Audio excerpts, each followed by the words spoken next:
Tesvarani knelt on the cold stone floor of the grand temple and tried not to shake. Around her, 10,000 Dreth did the same. Their gray skin pressed against the marble, their four-fingered hands lay flat on the ground. Their eyes stayed down, because looking up was forbidden during the holy census. Above them, the Valori walked. They were tall and beautiful in a way that hurt to look at. Their skin glowed with soft golden light. Their robes moved like water. Their eyes burned with colors that had no name in any Dreth language. They floated a few inches above the ground as they moved between the rows of kneeling bodies, and everywhere they passed, the air smelled like rain and flowers. Kes had been told since birth that the Valori were gods. Every Dreth child learned this before they learned to walk. The Valori had created the stars. They had shaped the worlds. They had given the lesser species life and breath and purpose. In return, the lesser species owed them everything. The holy census happened once every cycle. The Valori came down from their golden ships in the sky. They counted the population. They took their tithe, 30% of all food, all minerals, all fuel. And they took children, the brightest ones, the strongest ones, chosen for sacred service aboard the golden ships. No one ever saw those children again. Kes was a temple scribe. She recorded the names of the taken. Her hands were steady as she wrote, but inside, something twisted. She had written 400 names today, 400 children pulled from their mother's arms, while the priests sang hymns of gratitude. She did not feel grateful. But she said nothing. No one ever said anything, because the Valori were gods, and you did not question gods. The sky above Sethari Prime was always filled with reminders of their power. The divine barrier, a shimmering wall of light that wrapped around the entire star system, kept the world safe from the darkness beyond. The gaze of the Archons, enormous stations that hung in orbit like burning eyes, could turn a city to glass in seconds. The whisper of the gods allowed the Valori to speak across impossible distances, their voices arriving in every temple at the same moment. No Dreth understood how any of it worked. Understanding was not permitted. The technology of the gods was sacred. To study it was heresy. To question it was death. This was how the Valori had ruled for 12,000 years. Not just the Dreth, but dozens of species across hundreds of worlds. They called their empire the Ascendancy, and it stretched across the stars like a web made of faith and fear. Kes finished writing the last name and set down her pen.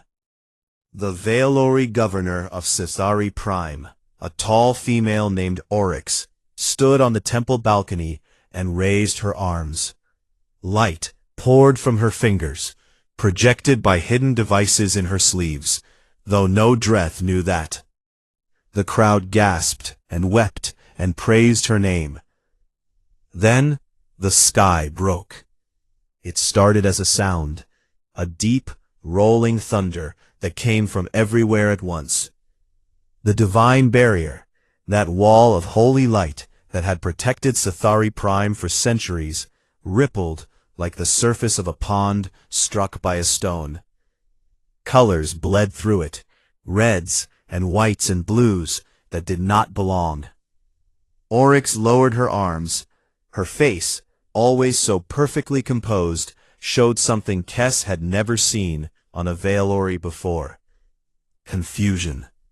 A point of light punched through the barrier. It tore a hole in the shimmering wall and shot through it, trailing fire and smoke. It was a ship, but not a golden ship, not a Valori ship. It was dark and angular and covered in scars. Its hull was patched with mismatched metal. One of its engines flickered and coughed. It looked like something that had been broken and put back together too many times to count. It was the ugliest thing Kes had ever seen, and it was the most beautiful, because nothing had ever come through the divine barrier before. The Valori said it was impossible. They said the barrier was the breath of the gods, and no mortal thing could pass through it. But this battered, limping ship had just torn a hole in heaven. On the bridge of that ship, Captain Reva Okonkwo stared at her navigation display and rubbed her tired eyes. The UNS Defiance had been lost for 11 weeks. A failed jump drive had thrown them across the galaxy, and they had been burning through fuel and hope ever since, jumping from system to system, looking for someone, anyone, willing to trade fuel for labor or goods. The planet below looked inhabited. The energy readings were strong.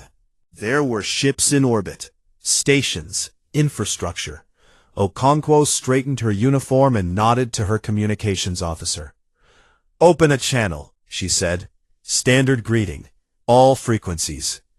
Her message went out in clear, simple language. It was translated by the ship's computer into every known format. It said, "This is Captain Reva Okonkwo of the United Nations ship Defiance. We are explorers from Earth. We are lost and low on fuel. We come in peace and wish to trade. Please respond. No threats, no demands, no poetry or ritual. Just a tired woman asking for help."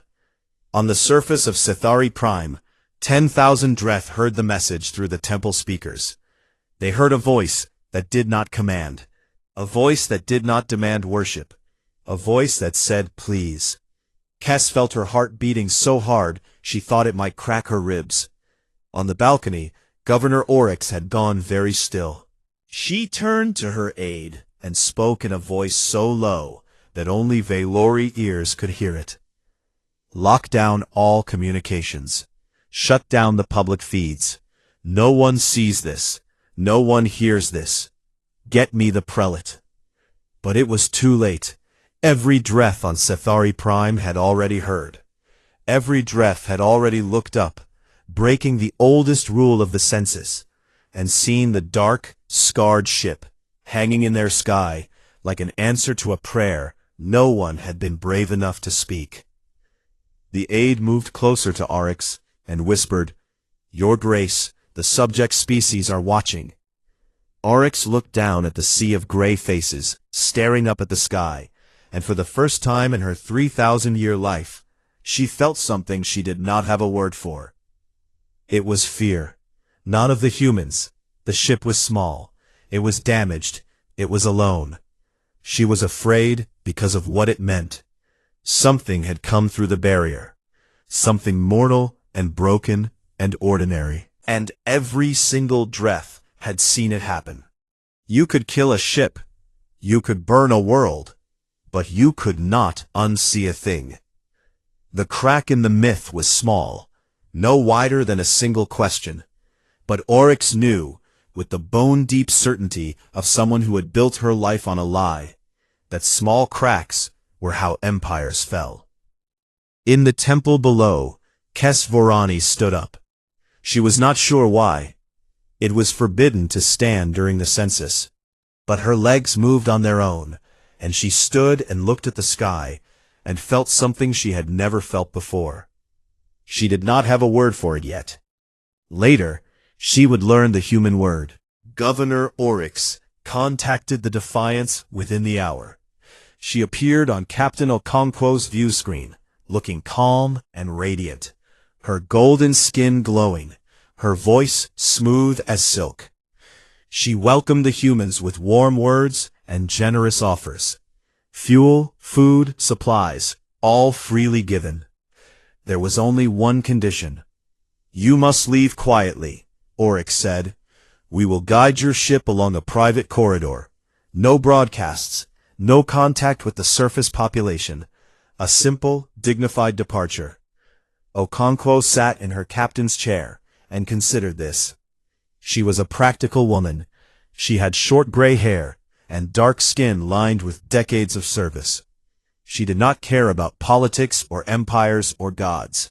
She cared about getting her crew of 312 people home alive. "We appreciate the offer," Okonkwo said.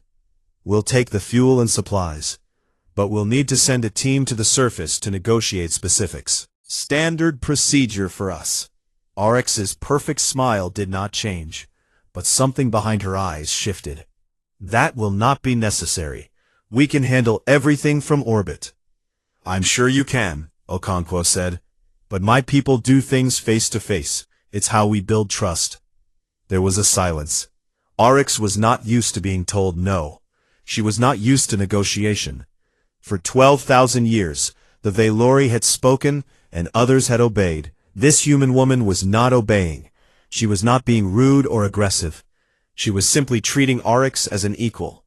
That was worse.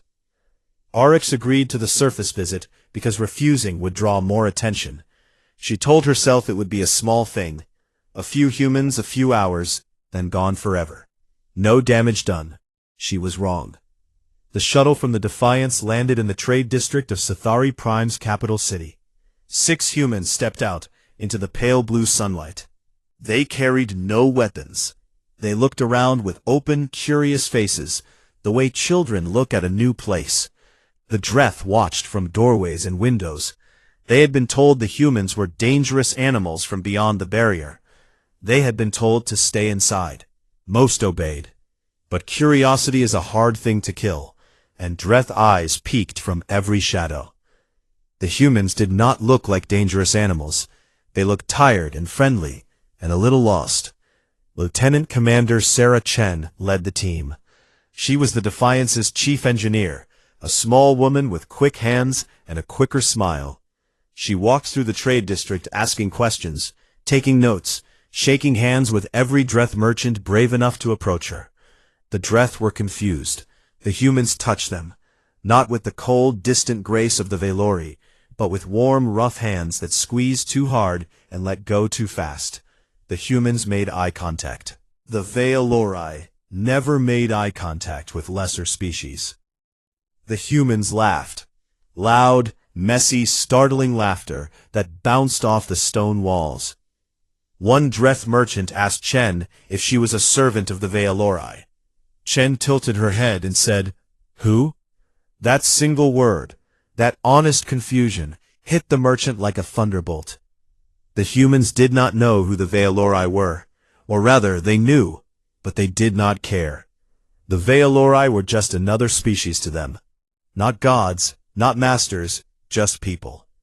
The real damage happened on the 3rd hour. Chen was walking through a residential area when she saw a crowd of Dreth gathered around a broken machine. It was a water purifier, a device that cleaned the river water and made it safe to drink. It had been broken for 4 months. The Dreth had sent prayers to the temple, asking the Valori to repair it. The Valori had sent back a message saying the machine's failure was divine will, and that the Dreth should learn patience and faith. In the meantime, 12 Dreth had died from waterborne disease. 3 of them were children. Chen knelt beside the machine and opened her toolkit. She studied the device for 10 minutes. Then she looked up at the crowd with an expression that was half confusion and half anger. "This is a basic filtration unit," she said. "The membrane is clogged. That's it. That's the whole problem." She fixed it in 20 minutes. Water flowed clean and clear for the first time in 4 months. And the Dreth gathered around it and stared as if witnessing a miracle. But that was the point. It was not a miracle. It was a woman with a wrench and 20 minutes of time. The technology was not divine. It was a filter that needed cleaning. 12,000 years of godhood, and the truth was a clogged filter. Kesvarani was in that crowd. She watched the human woman fix the machine with simple tools and simple knowledge. She watched the water flow. She thought about the 3 dead children and the temple's message about divine will, and something inside her shifted, like a bone breaking and resetting. She approached Chen and asked, "How did you know how to fix it?" Chen shrugged. "Engineering school. It's pretty basic stuff. Anyone could learn it." Anyone. That word hit Kes harder than any sermon she had ever heard. Anyone could learn. Anyone could understand. The knowledge was not sacred. It was not forbidden. It was just knowledge. The humans returned to their shuttle that evening with trade agreements for fuel and basic supplies. They were pleased. It had been a good day. They did not realize they had started a revolution. That night, Governor Oryx stood alone in her chambers and read the surveillance reports. She read about the water purifier. She read about the handshakes and the laughter and the way the humans had spoken to the Dreth. She read about the word anyone and how it was already spreading through the city like a virus. She activated her long-range communicator, the Whisper of the Gods, and sent a priority message to the Ascendancy's military command. This is Governor Oryx of Sithari Prime. I am requesting immediate military intervention. Classification: existential threat to divine authority. On the other end, Prelate Ishari Val received the message. She was a warrior, tall and sharp and cold, with silver hair and eyes like blue fire. She commanded the throne fleet, 5 of the Vylori's mightiest warships, each one a floating cathedral of gold and light. She had burned worlds for lesser offenses than this. She assembled her fleet and made the jump. Far above all of this, in the Golden Palace, at the center of the Ascendancy, First Archon Celavis Dalinor read Oryx's report with ancient eyes. He was old, older than most stars the Dreth could name. He had built the Ascendancy from nothing. He had designed the rituals, the myths, the careful architecture of worship that kept 100 species obedient. He was not worried about one human ship. He was worried about what it represented. Capture them, he told his council. Bring them to me alive. I want to understand what kind of creature walks through a divine barrier and asks to trade. Back on Sethari Prime, Kes sat in her small room and held a scrap of paper. The human engineer had given it to her, a page from a basic engineering manual, translated into Dreth script. It explained how water filtration worked. Simple words, simple drawings. Nothing sacred, nothing divine. Kes read it 3 times. Then she picked up her pen and wrote a single word at the bottom of the page. A human word that Chen had taught her. The most dangerous word in any language. Why? Outside her window, the stars were the same as they had always been. But they looked different now. They looked like places she could go. Things she could understand. In orbit, 5 golden warships dropped out of light speed and arranged themselves around the Defiance like fingers closing into a fist. The gods had sent their swords. And on the surface, a Dreth scribe held a piece of paper and felt the first tremor of a world about to change. The 5 ships of the throne fleet were not just warships.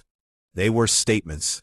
Each one was wrapped in projected light, halos of gold and silver that made them look like burning angels hanging in the dark. Their hulls were carved with holy scripture visible from orbit. Their weapons were hidden behind decorative panels shaped like the wings of sacred birds. When they moved, they played music, deep resonant hymns that vibrated through every frequency and filled the communications channels of every ship and station in range. They were designed to terrify, and for 12,000 years they had worked. The Defiance floated among them like a stray dog surrounded by wolves. It was smaller than any single throne ship by a factor of 10. Its hull was dark and scarred, and patched with 3 different types of metal from 3 different repair jobs. One of its engine pods was held together with emergency welding. It had no golden light. It had no scripture. It had 312 tired, scared, angry humans inside it. Prelate Ishari Vel opened communications. Her face appeared on the Defiance's main screen. Beautiful, cold, perfect. She spoke with the absolute certainty of someone who had never been questioned. Human vessel, you have violated sacred space. You have contaminated a holy world. By the authority of the Ascendancy and the will of the divine archons, you are ordered to surrender. Power down your weapons, open your airlocks. Your crew will be taken into custody for study and judgment. Captain Okonkwo sat in her chair and looked at the screen. She looked at the 5 enormous ships surrounding her. She looked at the faces of her crew, young men and women who had followed her across the galaxy and trusted her to bring them home. She looked back at Vel and said, "On what authority?" Vel blinked. No one had ever asked her that before. "The authority of gods," she said. Okonkwo leaned forward slightly. Her voice was quiet and steady. "I don't see any gods here. I see 5 ships and a lot of lights." The bridge of the Defiance was silent. Commander Tomas Reyes, standing at the tactical station, closed his eyes for a moment. He had served with Okonkwo for 15 years. He knew that tone. It was the tone she used when she had already decided to fight, and was just giving the other side one last chance to walk away. They would not walk away. Okonkwo turned to her communications officer. "Open a channel to the planet. All frequencies, unencrypted, maximum power." The officer hesitated. "Captain?" "Do it." The channel opened. Every receiver on Sci-Fi Prime, every station in orbit, every ship in sensor range heard what came next. Okonkwo spoke clearly and simply. "People of Sci-Fi Prime, my name is Riva Okonkwo. I am the captain of a human ship called the Defiance. We came here by accident, and you showed us kindness. I want to repay that kindness with the only thing of value we have." She nodded to Reyes. He pressed a button. The Defiance began transmitting its entire technical database. Everything, faster than light theory, shield technology, power generation, water purification, agricultural science, medical knowledge, metallurgy, physics, chemistry, biology. Thousands of files, millions of pages, all translated into every known language, all broadcast on an open, unencrypted channel that anyone with a receiver could capture. 12,000 years of carefully guarded divine secrets, or rather, the simple science behind those secrets, given away for free, in a single act. On the surface, receivers lit up across the planet. Data poured in. Dreth technicians who had been forbidden to understand their own machines suddenly held the keys to everything. The gaze of the Archons was an orbital weapons platform. The whisper of the gods was a faster-than-light communication relay. All of it was technology. All of it was understandable. All of it was learnable. None of it was divine. Prelate Vel stared at her tactical display and understood immediately what had happened. The humans had not fired a weapon. They had done something far worse. They had given knowledge to the slaves. "Open fire," she said. "Destroy that ship." The throne fleet attacked. 5 warships unleashed streams of golden energy at the Defiance. The space around the human ship turned white with the fury of the assault. The Defiance should have died in the first 10 seconds. It did not. Okonkwo had been a naval officer for 30 years. She had studied every battle in human history. She had learned the most important lesson humanity had ever taught itself. You do not need to be stronger than your enemy. You need to be smarter, faster, and more willing to fight dirty. "Reyes, get us into the debris field," she ordered. The Defiance dove toward a belt of orbital wreckage, old satellites, dead stations, asteroid fragments, and threaded through it like a needle through cloth. The throne fleet ships were enormous. They were not built for tight spaces. They were built for open field engagements, where their size and power could dominate. In the debris field, their size became a disadvantage. The Defiance fired back. Not at the hulls. The Valori shields were too strong for that. Instead, Reyes targeted the holographic projectors, the decorative panels, the ceremonial structures that covered the warships like jewelry on a fist. These additions were beautiful, but structurally weak. They had never needed to be strong, because no one had ever fought back. The first projector array exploded on the lead throne ship. Its golden halo flickered and died. Without the projected light, the ship beneath was just metal, dark and gray and ordinary. On Sci-Fi Prime, thousands of Dreth watched the feed and saw a god stripped naked. The Defiance used the Valori's own tactics against them. Their fleet formations were rigid and ceremonial, patterns designed to look impressive, not to adapt. The humans wove between them, forcing the throne ships to reposition and block each other's firing lines. Okonkwo used electronic warfare to flood the Valori communication channels with noise, disrupting the hymn broadcasts that were a core part of their coordination system. The Valori had never experienced jamming before. No one had ever tried. Their officers struggled to coordinate without their sacred frequencies. Their formation broke apart. In the chaos, the Defiance put 2 full missile salvos into the engine section of the second throne ship. The missiles were not powerful enough to destroy it, but they crippled its drive. The great golden vessel went dark and began to drift, trailing fire and debris. 2 ships damaged, 2 ships out of 5, reduced to silence and smoke by a single battered cruiser. The galaxy watched. But the Defiance paid for every second. Energy beams tore through its armor. Decks decompressed. 17 crew members died in the first exchange. The port shield generator failed. The forward weapons array melted into slag. Okonkwo pulled the ship behind Sithari Prime's largest moon, using its mass as a shield. The Defiance limped into the moon's shadow, bleeding air and light. Reyes ran the numbers at his console.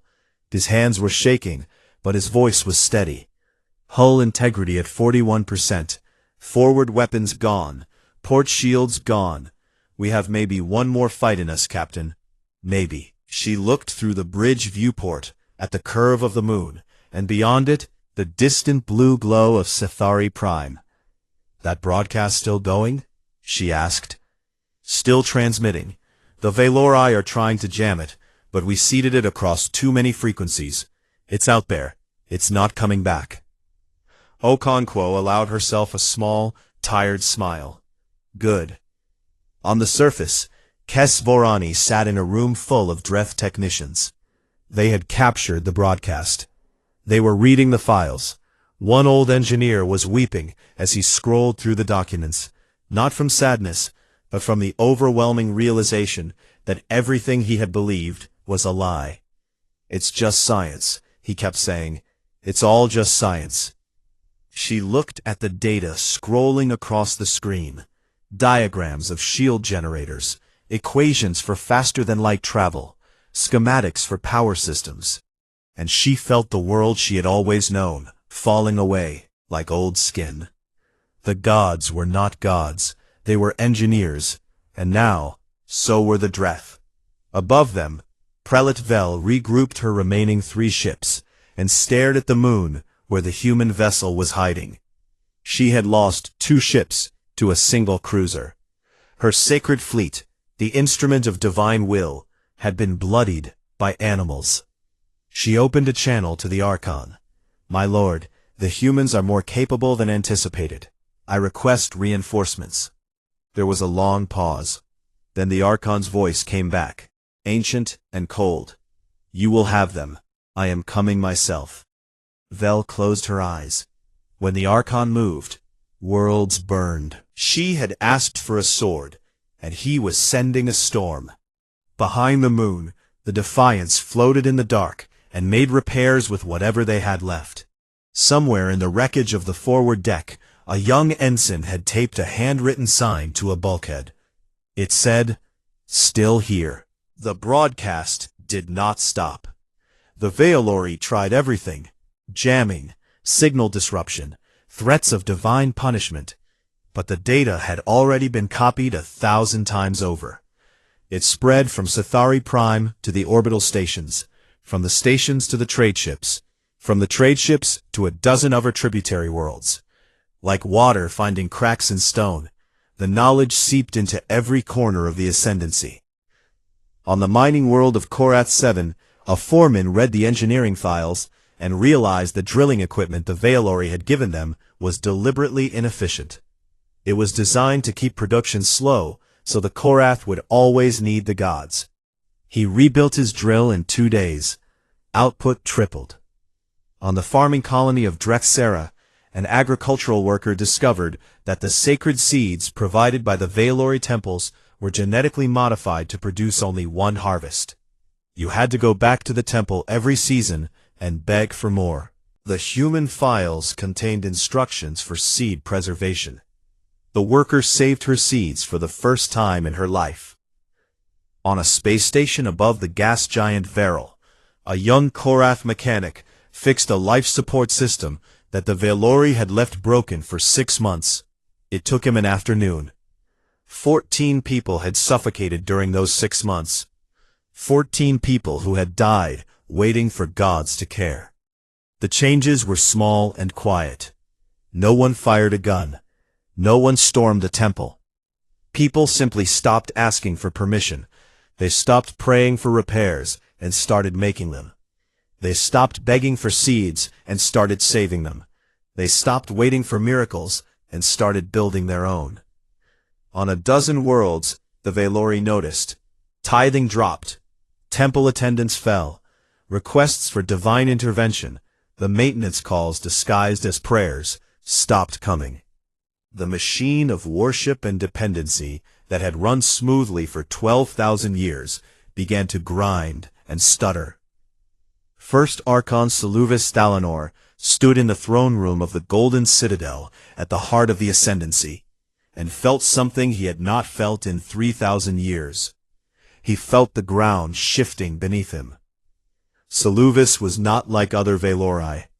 He was the oldest of them all, old enough to remember the beginning, when the Valori were just another species struggling to survive among the stars. He had been there when they made the decision. They were advanced, yes, smarter, yes, longer lived, yes, but there were so many other species, and the Valori were so few. They could not rule through force alone. So Seluvis had designed something better. He had designed a religion. He had taken their technology and wrapped it in ritual. He had taken their science and called it miracles. He had taken their knowledge and locked it behind the doors of temples and told the lesser species that understanding was sin. It had worked perfectly. For 12,000 years, the Valori had been outnumbered 1,000,000 to 1. And it had never mattered, because you do not rebel against your gods. Now a single human ship had done what no war, no rebellion, no uprising had ever managed. It had shown the slaves the truth. Seluvis assembled the full might of the Ascendancy. 40 warships, every throne fleet vessel, every guardian cruiser, every armed cathedral in the Valori navy. He would go to Setheri Prime himself. He would destroy the human ship in front of the entire galaxy. He would make it a lesson so terrible that no one would ever question the divine order again. Behind the moon of Setheri Prime, Captain Okonkwo stood in the Defiance's damaged medical bay and watched her wounded being treated. 29 dead so far, 60 more injured. The ship was holding together through stubbornness and emergency welding. Commander Reyes found her there. He was direct as always.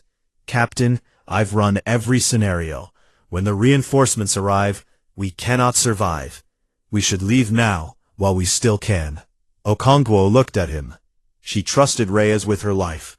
He was the best tactical mind she had ever served with. A quiet man from Mexico City, who played chess in his head, and saw battlefields the way musicians saw notes. If we leave, she said, what happens to the people down there? Reyes did not answer. They both knew. The Valori would punish Setheri Prime. They would burn the cities, take the population, make an example so brutal that every other tributary world would fall back into line. I will not leave these people to die for the crime of talking to us, Okonkwo said. Reyes nodded slowly. He had known she would say that. He had already begun planning for it. That evening, a small Dreth shuttle docked with the Defiance. Kes Varani stepped aboard with a delegation of 12 Dreth, engineers, teachers, workers. They were escorted to the bridge, where they stood in a loose group and stared at the human crew with wide, nervous eyes. Kes stepped forward. She was small for a Dreth, with gray skin and large dark eyes and hands that would not stop trembling. She looked at Captain Okonkwo and asked the question that had been burning inside her since the day the Defiance arrived. "Are you gods?" Okonkwo looked at this young woman who had risked her life to fly up to a warship in the middle of a battlefield, and she laughed. Not a cruel laugh, a real laugh, tired and warm and human. "No," she said, "we are just people, same as you." Kes stared at her for a long moment. Then she nodded, and her trembling stopped. That answer, those simple words, they were worth more than every scripture, every hymn, every golden light show the Valori had ever produced. Because the Valori had said, "You are lesser, you are small, you need us." And this human woman had said, "You are the same as me." Kes returned to the surface with a new purpose. She did not organize an army. The Dreth had no weapons and no military training. Instead, she organized something more dangerous. Using the communication technology from the human broadcast, Dreth technicians built their own signal relays, crude, improvised, but functional. For the first time in 12,000 years, the subject species of the Ascendancy could talk to each other without the Valori listening. Messages flew between worlds. Stories spread. The Dreth of Sethari Prime told the Korath of Varel about the human engineer who fixed the water purifier.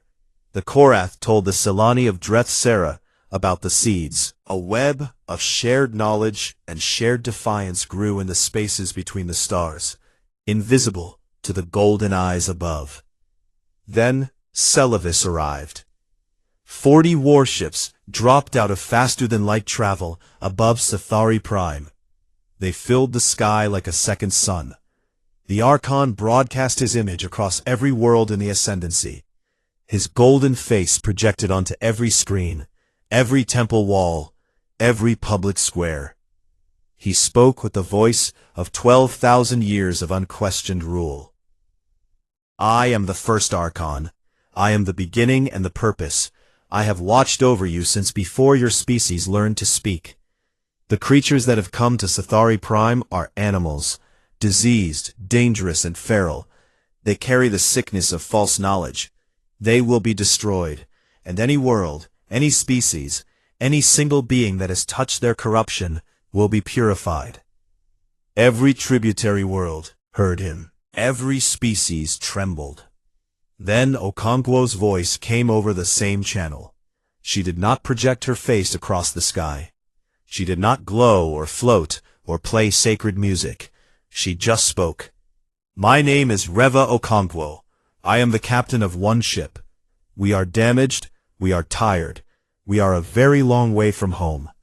If destroying us is what it takes to make you feel like gods again, then go ahead. But everyone is watching, and they will remember what it took to kill one ship full of humans." Silence stretched across the galaxy. In the Dreth Temple on Sethari Prime, Kesvorani stood among her people and held her breath. On the bridge of the Defiance, Okonkwo closed the channel and looked at her crew. She saw fear in their eyes. She saw exhaustion. She saw grief for the friends they had already lost. But underneath all of that, she saw something else, something stubborn and unbreakable. Something that had carried humanity through ice ages and plagues and wars and the cold emptiness of space. She saw defiance. "All hands to battle stations," she said quietly. "Let's show them what we're made of." The Defiance came out from behind the moon like a wounded animal baring its teeth. Its hull was torn and patched. Half its weapons were gone. One engine burned unevenly, leaving a crooked trail of fire against the black. It faced 40 warships alone, and it did not turn away. Celavis gave the order, and the sky burned. Golden beams lanced from every direction. Missiles arced in glowing trails. The space around the Defiance became a storm of light and fire and death. The ship's remaining shields flared, held for 11 seconds, and then failed. Energy beams carved into the hull. Decks decompressed. Metal screamed as it tore apart. On the bridge, a console exploded and threw two officers across the room. Sparks rained from the ceiling. The lights went red and then went dark, and then came back in stuttering flashes. Commander Reyes took a piece of shrapnel across his forehead. Blood poured down his face and into his eyes, but he wiped it away with his sleeve and kept his hands on the tactical controls. "Targets locked," he said. His voice was steady. It had always been steady. Firing. The Defiance fired back. It could not hurt the fleet. It could not win. Everyone on that bridge knew this. But human beings had never required the possibility of victory in order to fight. History was full of last stands, desperate charges, ships that sailed into storms, because turning back was not in their nature. The Defiance fought because fighting was what it was built to do. Okonkwo directed the ship through the fleet formation with the precision of a surgeon. She used the Valori's own ships as shields, threading between them so they could not fire without risking each other. She targeted communication relays, sensor arrays, anything that would blind and confuse. She could not kill the giants, but she could make them stumble. Every second the Defiance survived was a second the entire galaxy watched. Every tributary world, every subject species, every Dreth and Korath and Solani who had ever knelt before a golden god was watching 40 warships struggle to kill one broken human cruiser. And with every second that passed, the myth cracked a little more. The Defiance lost its starboard engine. It lost its aft weapons. It lost deck after deck to decompression and fire. 73 crew members were dead. The ship was being torn apart, piece by piece, and still it fought. Still it fired. Still it flew. On Cethari Prime, Kes Vorani stood in the makeshift communication center she had built in the basement of the old temple. Around her, Dreth technicians worked frantically at their improvised relay stations, sending messages to every world they could reach. The same message, over and over. The humans are still alive. The gods cannot kill one ship. Then Kes did something that changed history. She sent a different message, not to the other tributary worlds, to the Dreth ships in the Cethari system. The cargo haulers, the mining transports, the ancient passenger vessels that the Violori allowed the Dreth to operate for menial work. She sent a message to every Dreth captain in the system and said, "They came here by accident. They fixed our water. They gave us knowledge. They asked for nothing. They called us equal. Now they are dying for us. If we let them die alone, we deserve the chains we wear." She did not ask anyone to fight. The Dreth had no weapons. She asked them to do something simpler and braver. She asked them to stand in the way. The first Dreth ship launched from the orbital docks 12 minutes later. It was a bulk cargo hauler, slow, unarmed, carrying nothing but empty shipping containers. It moved into the space between the Valori fleet and the Defiance, and stopped there.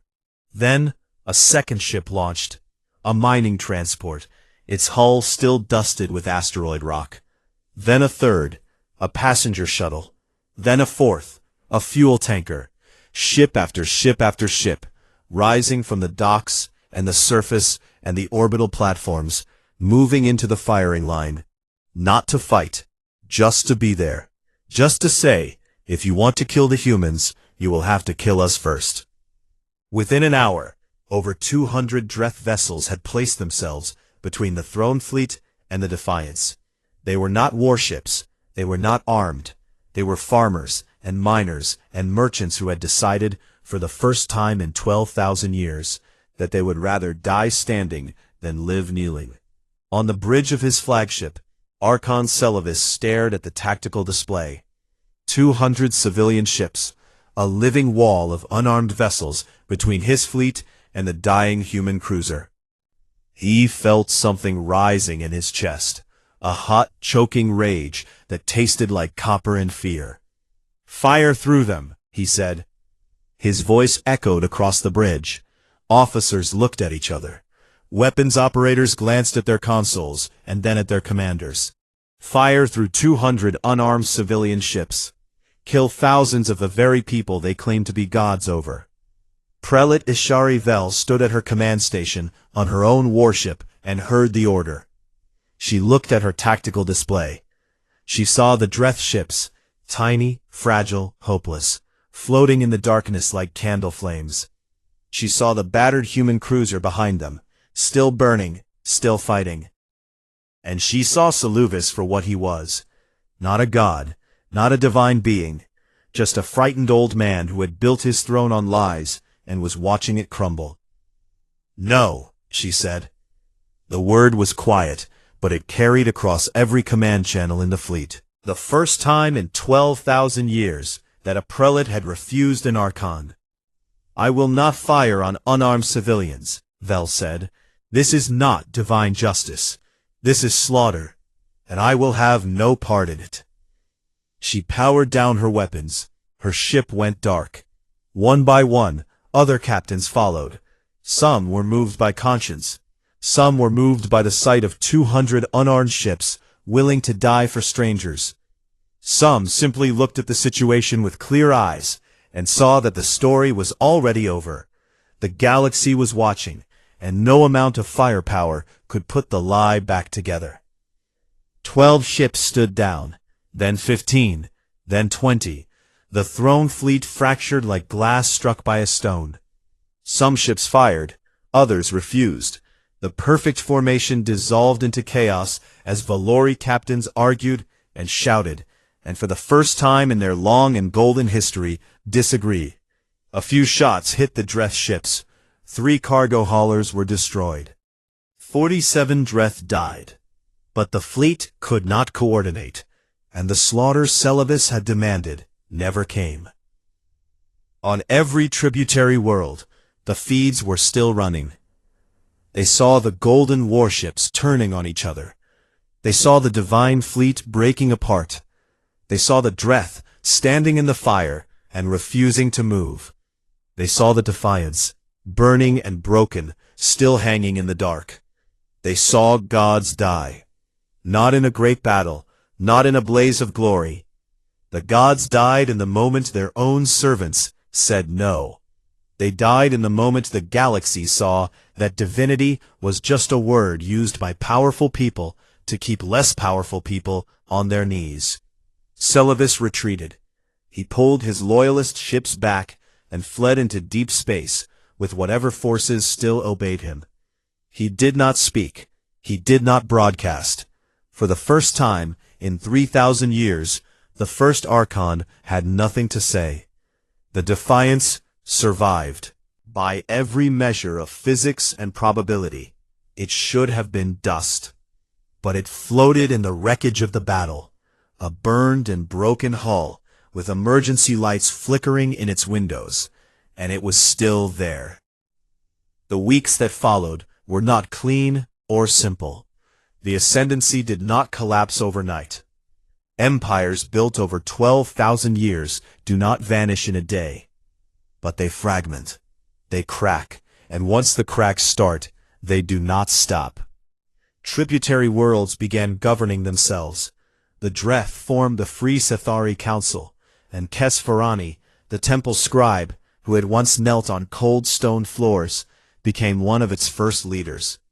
The Korath renegotiated their mining contracts. The Solani reclaimed their agricultural independence. Across 100 worlds, species that had been told they were lesser began to stand up straight. Prelate Vel surrendered her remaining ships and requested asylum with the humans. She spent long hours talking with Okonkwo about duty and faith and the difference between loyalty and obedience. She never fully shed her belief that the Valori were special, but she accepted, slowly and painfully, that special did not mean divine. Captain Okonkwo was offered honors by a dozen species, titles, statues, a place in history as the Great Liberator. She turned them all down. She had not come to Sci-Fi Prime to start a revolution. She had come because she was lost and needed fuel. The revolution had happened because she treated people like people. That was all. "I just want to take my crew home," she said.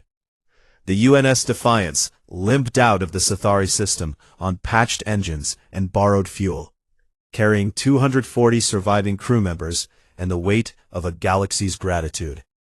It was the ugliest, most beautiful ship anyone had ever seen. 6 months later, on Sci-Fi Prime, the old Valori Temple in the capital city reopened. It was a school now. The golden decorations had been taken down. The altars had been replaced with desks. The sacred texts had been replaced with engineering manuals and science books and history lessons. Kes Varani stood at the front of a classroom full of Dreth children. A small girl in the front row raised her hand and asked Kes to tell the story of the humans. Kes smiled. She thought about Captain Okonkwo, who laughed when asked if she was a god. She thought about Lieutenant Commander Chen, who fixed a water purifier with a wrench and 20 minutes. She thought about the Defiance, burning and broken and refusing to die. They were not gods, Kes said. They were people, tired, stubborn, kind people who came from very far away. They fixed our water, they gave us books, they asked nothing in return. And when the gods tried to destroy them for it, they stood and fought, because it was the right thing to do. She paused and looked at the children's faces, young and gray, and full of a light that had not existed a year ago. "That is what made them extraordinary," she said. "Not power, not gold, not miracles. Just the simple, ordinary courage to treat others as equals and to stand up when it mattered." The children listened.